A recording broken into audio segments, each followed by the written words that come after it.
नमस्कार, स्वागत है आप सभी का। आज की इस वीडियो में अपन बात करेंगे CUCET 2020 एंट्रेंस एग्जाम जो हुआ था उसमें एमएससी मैथ्स और MSc plus BEd integrated course के लिए जो पेपर होता है उसमें अपन वेक्टर कैलकुलस के क्वेश्चन करेंगे। तो यहाँ पे क्या total number of question 4 question पूछे गए थे। चारों क्वेश्चन बड़े सिंपल्स थे और जैसे वेक्टर कैलकुलस का जो सिलेबस ही है वही कुछ सिंपल सा ही है। अगर आप इसके शॉर्ट नोट्स बनाने की कोशिश करें तो पूरा 2 पेज में ये वेक्टर कैलकुलस कंप्लीट हो जाता है। इतना ही बड़ा इसका सिलेबस है। तो आपको बस इसमें कुछ सिंपल सिंपल प्रॉपर्टी है उनको ध्यान रखना है। जैसे आपने देखा होगा DCG मतलब डाइवर्जेंस, कर्ल और ग्रेडियंट। ग्रेडियंट आपको पता है किसी स्केलर फंक्शन का निकलता है तो वो वेक्टर बन जाता है। कर्ल अपन वेक्टर का ही निकालते हैं और वेक्टर ही रहता है। और डाइवर्जेंस अपन वेक्टर का निकाल देते हैं पर वो स्केलर बना देता है। और उसमें कुछ 3 थ्योरम्स है, लिमिटेड सी थ्योरम है, इसमें 3 थ्योरम्स है।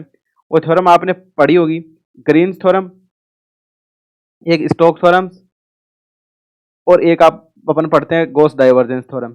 और एक इसमें बात करते हैं अपन डायरेक्शनल डेरिवेटिव की। और कुछ प्रॉपर्टी होती हैं कि डाइवर्जेंस जीरो होता है तो उसको सोलेनोइडल बोल देते हैं, कर्ल जीरो होता है तो उसको रोटेशनल वेक्टर बोल देते हैं। तो ये कुछ सिंपल सा ही पार्ट है और इसके कुछ यही प्रॉपर्टी है। इस पे बेस्ड क्वेश्चन आपको BHU के एग्जाम में भी मिल जाएगा, JNU के एग्जाम में भी मिल जाएगा और ये CUCET एग्जाम में पूछा जाता है। कोई हार्ड क्वेश्चन नहीं आता, बड़ा सिंपल होता है। बस इसको आपको ध्यान में रखना है, ये सिंपल सी प्रॉपर्टी है। और इसके पेपर और लेटेस्ट अपडेट के लिए आप Telegram channel exponential mathematics join कर सकते हैं। टेलीग्राम के सर्च बार में जाके एक्सपोनेंशियल मैथमेटिक्स मिलेंगे तो आप वहाँ पहुंच जाएंगे। कुछ लोग पूछते रहते हैं इसकी लिंक काम नहीं करती है, तो वो टेलीग्राम की वजह से नहीं करती है, तो आप उसको सर्च करेंगे। और इसमें सिंपल सिंपल क्वेश्चन है वेक्टर कैलकुलस के, तो आपको ये हमेशा ध्यान रखना है। और इस वीडियो को देखने के बाद आपको ऐसा लगेगा कि वेक्टर कैलकुलस का एज ए रिवीजन हो गया, पूरा आपको वेक्टर कैलकुलस रिवाइज हो जाएगा स्टार्टिंग से लेकर लास्ट तक। कुछ प्रॉपर्टी है वो सब भी। तो आइए अपन इसके क्वेश्चंस देख लेते हैं। तो यहाँ पे जो सबसे पहला क्वेश्चन है वो ये कि if fxyz equals to x square y plus y square z plus z square x, ये अपन को गिवन है for all xyz belongs to R cube. एक फंक्शन दे रखा है fxyz और देन द वैल्यू ऑफ, फिर किसकी वैल्यू पूछी है। अब ये इसका मतलब ये डॉट है तो डाइवर्जेंस, ये del cross del f plus del dot del f. अब ये सीधा एफ पे लग रहा है, इसका मतलब ये क्या है, यहाँ पे ये ग्रेडियंट का काम कर रहा है और उसके बाहर यहाँ पे डॉट लगा है, इसका मतलब ये कैसा है, डाइवर्जेंस हो गया। अब आप ये सोच के देखें कि एफ अपने को कोई भी फंक्शन दे रखा है, ये एफ अपने को स्केलर दिख रहा है, कोई वेक्टर वेक्टर का कुछ नहीं, ये स्केलर है। तो जैसे इसका ग्रेडियंट लेंगे ये क्या बन जाएगी, वेक्टर क्वांटिटी बन जाएगी। ये वेक्टर क्वांटिटी बन गई। अब इसके बाहर डेल डॉट करेंगे तो ये डाइवर्जेंस है और ये वेक्टर के साथ लगेगा तो ये पूरा अपने पास क्या आ जाएगा, ये स्केलर आ जाएगा। ये जो बन के आ जाएगा ये स्केलर आ जाएगा। अब यहाँ पे ये क्या है कि ये डेल लग रहा है एफ पे डायरेक्ट, तो ये ग्रेडियंट है, तो ये तो क्या बन गया, वेक्टर बन गया। और इसके बाहर क्या लग रहा है, ये डेल क्रॉस, तो ये वेक्टर के साथ क्रॉस करेंगे तो वापस से क्या बनाएगा, ये पूरी पूरी जो ये है ये क्या बन जाएगा, वापस से वेक्टर बन जाएगा। ये वेक्टर बन गया। इसके बाद अब इस पे डॉट लग रहा है तो डाइवर्जेंस डॉट वेक्टर, यानी कि वेल डिफाइन तो है ये यानी कि ये वेक्टर पे लग रहा है। अब अपन को इसकी वैल्यू बतानी है। अब आपको एक प्रॉपर्टी पता होगी, बड़ी सिंपल सी प्रॉपर्टी है, वो आपको ध्यान होनी चाहिए। सिंपल सी प्रॉपर्टी ये है कि उस प्रॉपर्टी में क्या होता है, आपको डाइवर्जेंस, कर्ल और ग्रेडियंट इन तीनों की एक प्रॉपर्टी है, वो आपको पता होनी चाहिए। जैसे मैं आपको सिंपल शॉर्ट ट्रिक बता देता हूँ, DCG। DCG बोलने का मतलब ये क्या है, डाइवर्जेंस, ये डाइवर्जेंस है। इसका मतलब ये क्या है, कर्ल है। और ये क्या है, ग्रेडियंट है। तो आप हमेशा ध्यान रखना ये DCG की वैल्यू जीरो होती है। DCG इक्वल्स टू जीरो होता है। DCG जीरो बोलने का मतलब ये है कि अगर पहले ग्रेडियंट है उसके बाद कर्ल है तो कर्ल ग्रेडियंट जीरो हो जाता है। कर्ल ऑफ ग्रेडियंट हमेशा इक्वल टू जीरो आएगा। और डाइवर्जेंस ऑफ कर्ल भी जीरो होता है, डाइवर्जेंस ऑफ कर्ल जीरो हो जाता है। तो ये आप याद रखने के लिए सिंपल सा ट्रिक है DCG। इसको आप याद रखेंगे तो आपका क्वेश्चन कभी गलत नहीं होगा। DCG याद करना है। अब यहाँ पे आते हैं अपन, इस क्वेश्चन पे आते हैं अपने पे। तो क्वेश्चन में सबसे पहले लिखा है del dot del cross del f, इसको अपन यहीं से निपटा देंगे, आगे लिखने की जरूरत नहीं पड़ेगी। Plus del dot del f, और एफ अपने कोई दे रखा है, वो कैसा है, स्केलर, क्योंकि इसमें कोई वेक्टर वेक्टर नहीं है, स्केलर दे रखा है। अब आप यहाँ पे देखेंगे कि जो डेल क्रॉस, अब यहाँ पे एफ लग रहा है तो ये हमने पहले देख लिया था, ये तो क्या बन गया, वेक्टर। और ये इसके पास डाइवर्जेंस लग रहा है तो ये वेक्टर और ये अपने पास स्केलर आ जाएगा। ठीक है, कोई दिक्कत नहीं है। अब यहाँ पे आप देखें तो यहीं से अपना क्वेश्चन हो जाएगा। अब ये डायरेक्ट डेल लग रहा है, इसका मतलब ये क्या है, वेक्टर बन गया। और ये क्या है, ग्रेडियंट है, ये ग्रेडियंट है। और ये डेल क्रॉस है तो यानी कि ये कैसा होगा, तुम्हारा कर्ल हो गया। तो यहाँ से ये क्या बन रहा है, कर्ल, और फिर क्या आ रहा है, ग्रेडियंट। तो अपनी प्रॉपर्टी पे आते हैं, DCG, कर्ल और ग्रेडियंट क्या हो जाता है, जीरो हो जाता है। तो यानी कि ये कर्ल ग्रेडियंट जीरो हो जाएगा। इसका मतलब क्या होगा कि ये जो वैल्यू है ये वाली तो जीरो हो जाएगी। और उसके बाद क्या लग रहा है, डाइवर्जेंस लग रहा है, तो उससे कोई फर्क नहीं पड़ता। अब यहाँ पे आप ये नहीं सोच सकते कि डाइवर्जेंस कर्ल है, पर ये कर्ल पूरे पे नहीं लग रहा। अब ये यहीं से जीरो बन जाएगा, कर्ल ग्रेडियंट जीरो। तो ये वाली जो टर्म है ये तो क्या बन जाएगी, जीरो बन जाएगी। तो ये पहले वाली ये जीरो है और डेल डॉट जीरो, तो ये तो क्या बन जाएगा, जीरो।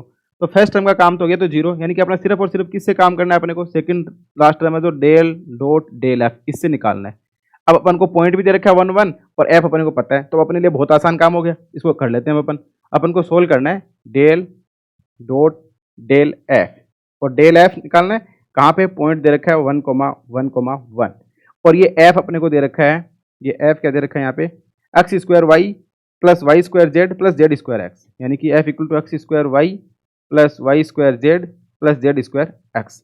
अब इसका अपन डेल एफ निकालते हैं, तो डेल एफ अपने पास क्या आएगा, एक वेक्टर फंक्शन आएगा, यानी कि del by del x i cap plus del by del y j cap plus del by del z k cap, और यहाँ पे अपने पास क्या लग जाएगा, ये एफ जो गिवन है। अब इसकी वैल्यू क्या आ जाएगी, डेल बाई डेल एक्स करेंगे तो क्या बनेगा, ये 2xy प्लस जेड स्क्वायर, यहाँ पे भी एक्स है तो यानी कि 2xy प्लस जेड स्क्वायर, इसके साथ में क्या आएगा, आई कैप आएगा, प्लस वाई के साथ में करेंगे तो 2yz वाई, और यहाँ पे भी एक्स स्क्वायर में प्लस एक्स स्क्वायर जे कैप आ जाएगा। और अब अपन बात करते हैं डेल बाई डेल जेड करेंगे तो यहाँ से क्या आएगा 2xz और एक जेड यहाँ पे वाई स्क्वायर में, तो ये बन जाएगा 2xz प्लस वाई स्क्वायर के कैप। ये तो अपने पास क्या आ गया, डेल एफ आ गया। अब अपन इसको क्या निकालना है, डाइवर्जेंस निकालना है, और डेल डॉट एफ क्या होता है आपको पता ही है कि del by del x i के plus del by del y j के प्लस डेल बाई डेल के एफ और एफ के कंपोनेंट। अब यहाँ पे पूरा एफ, इसको आप कैपिटल एफ बोल सकते हो, ये कैपिटल एफ मान लो, यानी तो अपने का ये क्वांटिटी क्या बन जाएगी, डेल डॉट कैपिटल एफ बन जाएगी, और कैपिटल एफ अपने पास ये रहा। अब इसका अपन क्या करेंगे, अब आई का कंपोनेंट आई के साथ, यानी कि del by del x i cap plus del by del y j cap plus del by del z k cap.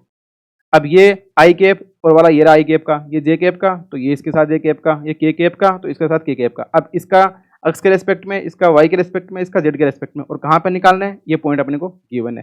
तो अपन इसका एक्स के रेस्पेक्ट में करेंगे तो क्या बनेगा, ये एक्स तो 2y बन जाएगा, यानी कि तो 2y आ गया, जेड का जीरो हो जाता है, प्लस अब इसका वाई के रेस्पेक्ट में करेंगे तो 2z एक्स स्क्वायर का जीरो, तो यानी यहाँ से क्या आ गया 2z, प्लस के रेस्पेक्ट में करेंगे तो यहाँ पे ये जेड है और ये 2x जेड है तो ये 2x आ जाएगा, और वाई स्क्वायर का जीरो, यानी कि ये क्या आ गया 2x। अब अपने पास यानी कि डेल डॉट डेल एफ की वैल्यू क्या आ गई, ये आ गई 2y plus 2z plus 2x, यानी कि 2 into x plus y plus z. ऐसा ऑप्शन भी पूछा जा सकता है पॉइंट ना देके। अब यहाँ पे पॉइंट क्या दे रखा है 1 1, तो एक्स वाई जेड की वैल्यू 1 1 पुट कर देंगे तो ये क्या बन जाएगा 2 इंटू 3 इक्वल्स टू क्या आ जाएगा 6 आ जाएगा। तो अपने जो गिवन जो फॉर्मूला था उसकी वैल्यू क्या आ जाएगी 6 आ जाएगी, यानी कि ये जो अपने को यहाँ पे जो पूछ रखा था ये इसकी वैल्यू क्या आएगी, इसकी वैल्यू कितनी आ जाएगी 6 आ जाएगी।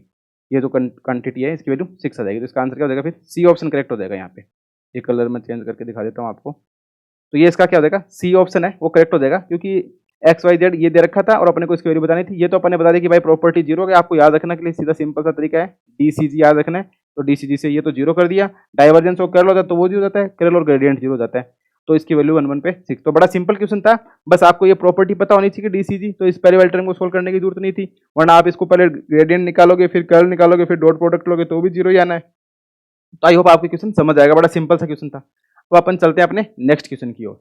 नेक्स्ट क्वेश्चन में देखते हैं तो वहां पे क्या है, अब नेक्स्ट क्वेश्चन की ओर चलते हैं तो उसमें पूछा गया है कि सिंपल सा जो डायरेक्शनल डेरिवेटिव की बात हो रही है यहाँ पे, कि the directional derivative of the function 5xyz equals to x square y z plus 2xz। इस क्वेश्चन में थोड़ी सी मिस्टेक भी है, आपको ये भी थोड़ी सी ध्यान रखना कि इसमें मिस्टेक क्या है वो भी देख लेंगे। कि यहाँ पे बोला गया है कि the directional derivative of the function 5xyz equal to x square y z plus 2xz square at the point 1 minus का 2 minus 1 in the direction of इस जो इसका फंक्शन इसका डायरेक्शन डेरिवेटिव निकालना है और इस वेक्टर की डायरेक्शन में, और किस पॉइंट पे, ये पॉइंट दे रखा है इस पॉइंट पे निकालना है 1 माइनस 2 माइनस 1। पर अब इसमें दिक्कत ये है कि ये फंक्शन अगर इसका ऑप्शन आप चेक करेंगे इससे तो कोई भी ऑप्शन मैच नहीं होगा। तो यहाँ से ये जो 2xz स्क्वायर दे रखा है ना, इसकी 2xz स्क्वायर यहाँ पे ये होगा 4xz स्क्वायर, तो ये जो 2 है इसकी जगह 4 है, ये मिसप्रिंट है, गलती थी वहाँ पे 2 लिखा हुआ है पेपर में, पर यहाँ पे 4 आएगा 2xz स्क्वायर की जगह 4xz स्क्वायर। अब अपन अपने इसकी बात करते हैं, इसको सोल्व कैसे करते हैं। तो सबसे पहले आपको पता होना चाहिए कि द डायरेक्शनल डेरिवेटिव क्या होता है।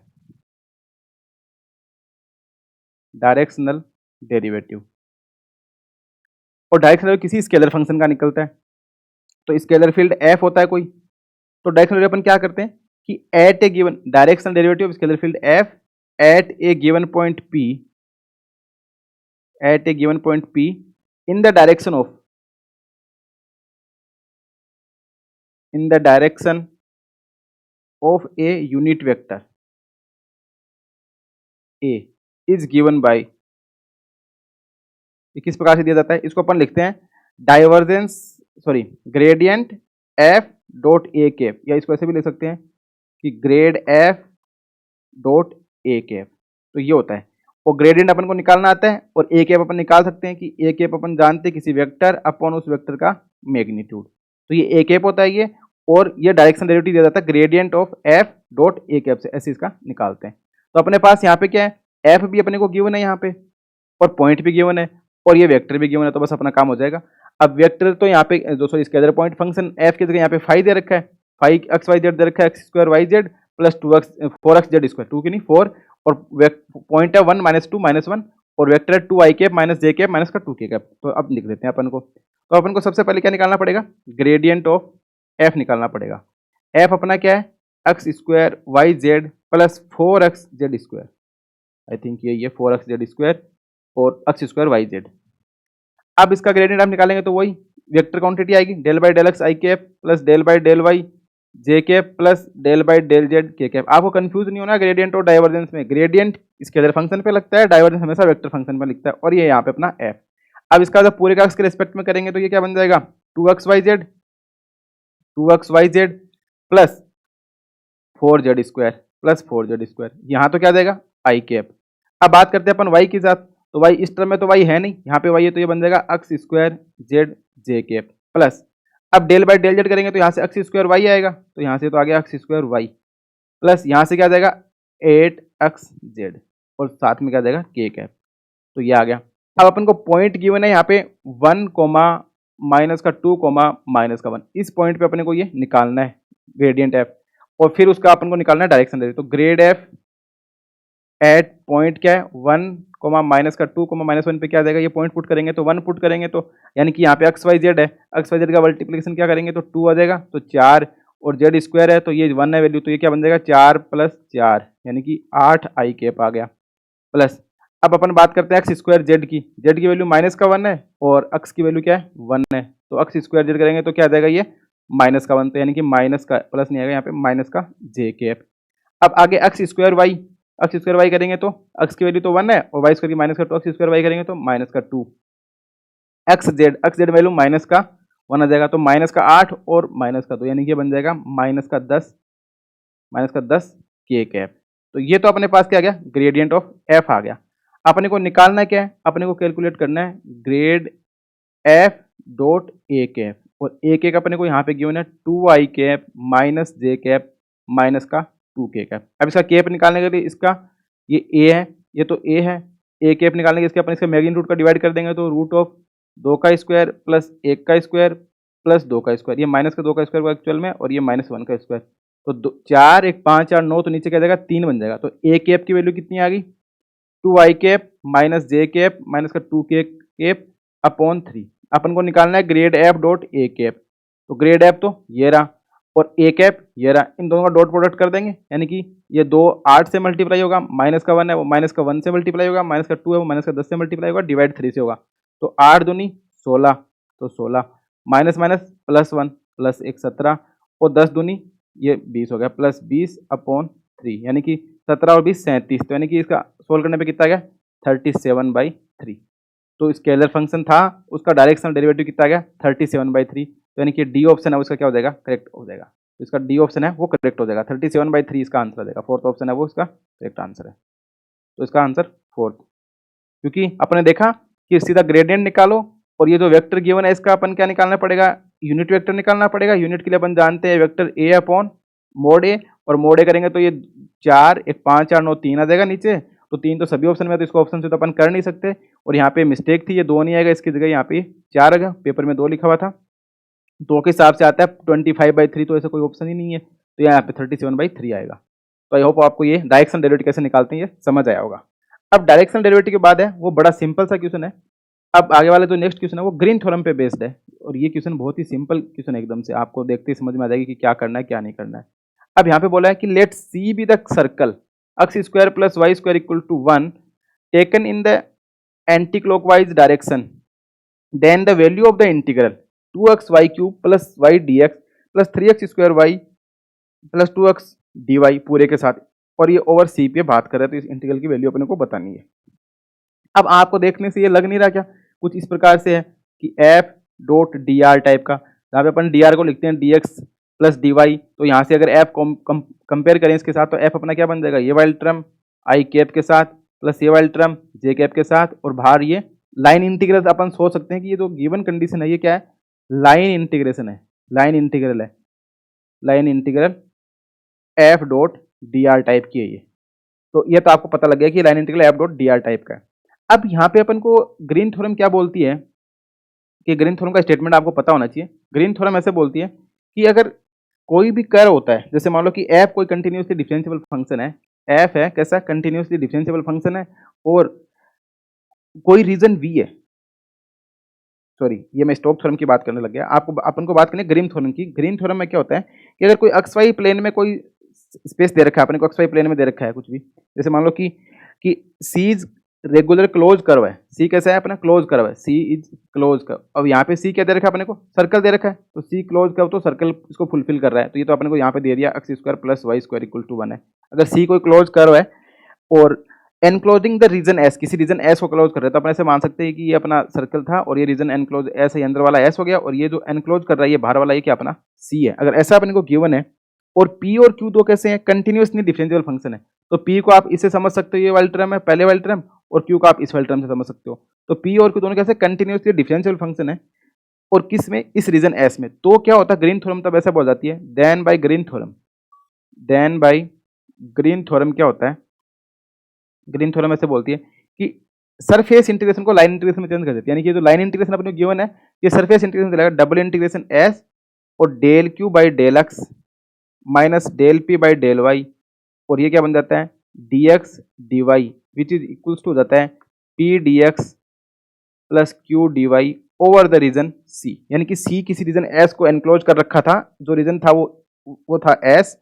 तो ग्रीन थ्योरम क्या करती है, जो लाइन इंटीग्रेशन होता है उसको सरफेस इंटीग्रेशन में चेंज कर देती है, और वो p D x plus Q D y ये इसका बन जाता है del Q by del x minus del P by del y d x D Y over the surface s, और रीजन सी है। अब यहाँ पे सी तो अपने को दे रखा है x square plus Y square equals to 1 दे रखा है, और पी ये अपना अगर 2x Y Q plus Y और Q 3x square Y square plus 2x, तो अब पी डी एक्स पी भी पता है क्यू भी पता है, तो अपन क्या करेंगे del Q by del x minus del P by del y, q कितना है 3x square Y square plus 2x, तो अपन निकाल लेते हैं del Q by del x which is equal to del by del x, तो 3x square Y square plus 2x, यही है शायद देख लेते हैं एक बार, 3x square Y square plus 2x, तो अब del Q by del X इसकी value with respect to X करेंगे, तो यहाँ से क्या जाएगा ये 6x वाई स्क्वायर प्लस 2, ये तो अपने पास क्या आ गया del Q by del X आ गया। अब इनको निकालना है del P by del Y, यानी कि डेल बाई डेल वाई और ओवर पी, पी और निकाल लेते हैं, पी यहाँ पे कितना है 2x Y cube plus Y है, तो 2x Y cube plus Y है, इसका करेंगे तो क्या आएगा वाई के रिस्पेक्ट में, तो 6x वाई स्क्वायर प्लस 1। अब जैसे अपन को निकालना है del Q by del x minus del P by del Y और double integration over the surface S D x D Y, क्योंकि अपने को जो गिवन था वो इस टाइप से गिवन है P D x plus Q D y, p और क्यू पता लगा लिए, अब इसकी वैल्यू इसके इक्वल हो जाएगी, तो अब अपन को इसको सोल्व करना है, तो del Q by del x तो ये रहा, अब इसमें से अपन पी घटा देंगे ये, तो 6y माइनस का क्या हो जाएगा 6x वाई स्क्वायर प्लस 1, ये माइनस के साथ, तो इससे तो ये कैंसिल, तो 2 माइनस 1 यानी कि ये तो वैल्यू क्या आ गई 1 आ गई d x D Y over the region s, और एस किसको इनक्लोज कर रखा है इसने, सर्किल है ये, और इसको एस को कराया हुआ है x square plus Y square. अब यहाँ पे ये डबल इंटीग्रेशन सरफेस एरिया निकालो, या एरिया 2D में एरिया बन जाता है, और ये क्या है सर्किल है, इसका एरिया क्या होता है पाई आर स्क्वायर, या आप इसको अगर सोचें कि पोलर कोऑर्डिनेट में करेंगे तो डबल इंटीग्रेशन क्या बन जाता है आर डी थीटा, और आर की वैल्यू 0 से 1, थीटा की 0 से 2 पाई हो जाती है, और इसका इंटीग्रेशन क्या हो जाएगा आर स्क्वायर बाई 2 हो जाएगा 0 से 1 और थीटा का 2 पाई, तो ये 1/2 इंटू 2 पाई, तो कैंसिल हो जाएगा, क्या आ जाएगा पाई आ जाएगा। और आप वैसे यहीं से भी देख सकते हैं कि d x D y area को डिनोट कर रहा है, और एरिया अपने किसको निकालना है यहाँ पे x square plus Y square equal to 1 circle का एरिया क्या होता है पाई आर स्क्वायर, और यहाँ पे रेडियस क्या है 1, तो पाई इंटू 1 इक्वल्स टू पाई, तो यहाँ से इसकी वैल्यू क्या आ जाएगी पाई। तो जब इसकी वैल्यू पाई आ जाएगी तो अपने को जो लाइन इंटीग्रेशन दिया था p D x plus Q D y उसकी वैल्यू बाई ग्रीन थ्योरम, यहाँ से क्या पता लग गया अपने को, इसी ग्रीन थ्योरम से इसकी वैल्यू क्या आ जाएगी पाई, तो इसका फोर्थ ऑप्शन क्या हो जाएगा करेक्ट हो जाएगा, यानी कि फोर्थ ऑप्शन जो पाई वाला है ये इसका करेक्ट आंसर हो जाएगा। तो आई होप आपको पता लगा कि कैसे ग्रीन थ्योरम को अप्लाई करते हैं। तो ये बड़ा सिंपल सा क्वेश्चन था, ग्रीन थ्योरम पे बेस्ड था।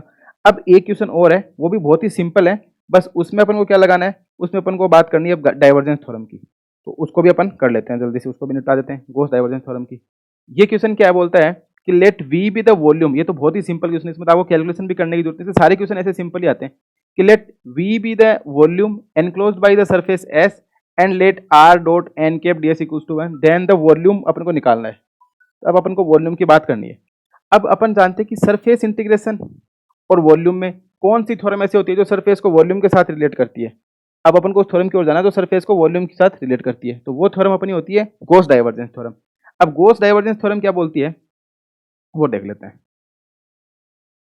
गॉस डाइवर्जेंस थ्योरम ऐसे बोलती है कि अगर कोई एफ कंटिन्यूसली डिफरेंशिएबल फंक्शन है और कोई वेक्टर फंक्शन अपन को दे रखा है और वो क्या करता है रीजन, जैसे वहां पे अपन को क्या कर रहा था सी कर रहा था और यहाँ पे अपन को ऐसे देखे वॉल्यूम की बात हो रही है, तो अब अपन जानते हैं कि एफ कोई कंटिन्यूसली डिफरेंशिएबल फंक्शन है और वी कोई रीजन है वो किसी सरफेस एस को एनक्लोज कर रखा है। मान लो ये अपना सरफेस एस था और वी इसका क्या है वॉल्यूम है। वहां पे अपन ने बात करी थी कि वो रीजन एस था उसको अगर एनक्लोज कर रहा है कर्व सी और उसका वहां पे अपन ने देखा था सरफेस एरिया। यहाँ पे क्या है जो रीजन एस है इसको एनक्लोज कर उसकी बात करते हैं वॉल्यूम की। तो जो गॉस डाइवर्जेंस थ्योरम है वो ऐसे बोलती है then by Gauss divergence theorem. Gauss divergence theorem ऐसे बोलती है कि integration of f dot N cap D s, f dot N cap D s इसकी वैल्यू हो जाती है ओवर द वॉल्यूम, यहाँ पे सरफेस एस आएगा यहाँ पे वॉल्यूम भी, डाइवर्जेंस एफ डी वी, यानी कि डाइवर्जेंस एफ और उसका वॉल्यूम। ये कौन बोलता है, ऐसा बोलता है गॉस डाइवर्जेंस थ्योरम। अब यहाँ पे अपने को f dot N cap D s का कंपेयर करें तो एफ की वैल्यू क्या हो जाएगी, क्योंकि अपने को यहाँ पे क्या दे रखा है are dot N cap D S. अब इसका कंपेयर अगर अपन F dot N cap D S के साथ करेंगे तो एफ की वैल्यू क्या आ जाएगी आर आ जाएगी, और आर अपन क्या है जानते पोजीशन वेक्टर होता है, तो आर की वैल्यू तो अपन जानते हैं कि x i cap plus Y j cap plus Z k cap होती है।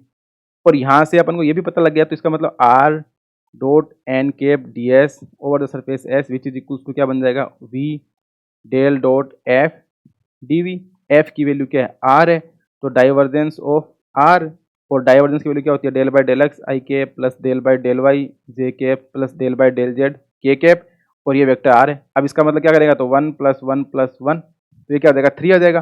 तो डाइवर्जेंस आर क्या बन जाएगा यानी कि integration over v 3 d v, 3 बाहर आ जाएगा और ये डी वी।